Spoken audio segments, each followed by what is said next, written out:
Mengawali Borgol edisi kali ini, Saudara, di bulan Ramadan, perang sarung terjadi di Jalan Demak, Surabaya. Tim Jogoboyo Polrestabes Surabaya membubarkan aksi tersebut dan sempat memberi pengarahan kepada para pelaku yang sempat tertangkap. Tawuran di Jalan Demak depan STK.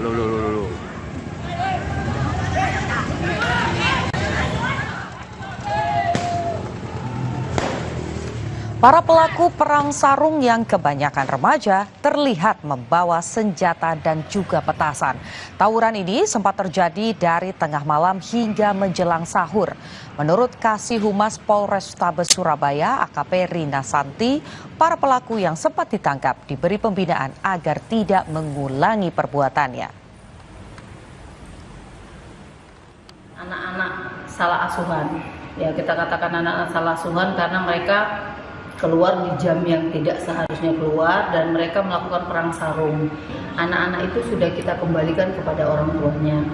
Kita kembalikan kepada orang tuanya dengan perjanjian, kita minta orang tuanya untuk yang mengasuh mereka kembali dan juga dikuatkan oleh dari sekolah guru-gurunya.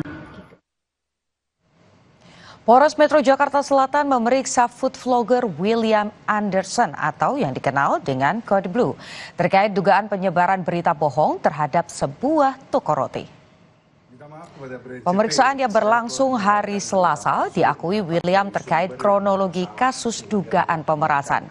Bagi pihak CT dan masyarakat Indonesia meresahkan banyak orang. Saya minta maaf sepenuh-penuhnya dan tidak akan saya ulangi lagi hal yang serupa. Ia menyebut telah berusaha menempuh jalur mediasi meski tetap berujung ke ranah hukum. Kasus ini bermula dari unggahan William atau Code Blue yang mengulas adanya kue berjamur di sebuah toko roti. Merasa dirugikan atas pemberitaan yang tidak benar, pihak toko lalu melaporkan Code Blue ke polisi. Terlebih, pasca video viral, Code Blue diduga menawarkan kerjasama pembuatan konten dengan biaya 350 juta rupiah yang dianggap pihak toko sebagai pemerasan. Saya telah menyebarkan berita palsu yang didapat dari sumber yang bermasalah. Yang melaporkan adalah inisial ASS, terlapor WA atau C.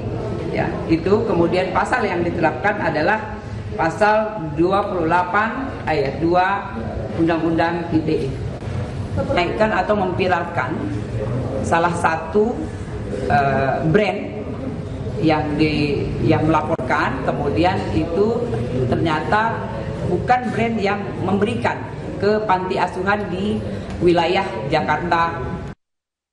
Interview ditanyai kronologisnya dari awal sampai akhir, lalu gue juga sudah mencoba untuk berdamai, ya, jadi mediasi perdamaian. Karena menurut gue oke, kalau gue salah ya gue minta maaf. Banyak yang nggak terima, ya udah nanti gue perbaiki. Bahwa itu tidak pernah terjadi dan tidak ada yang namanya pemerasan. Itu hanya penawaran kerjasama.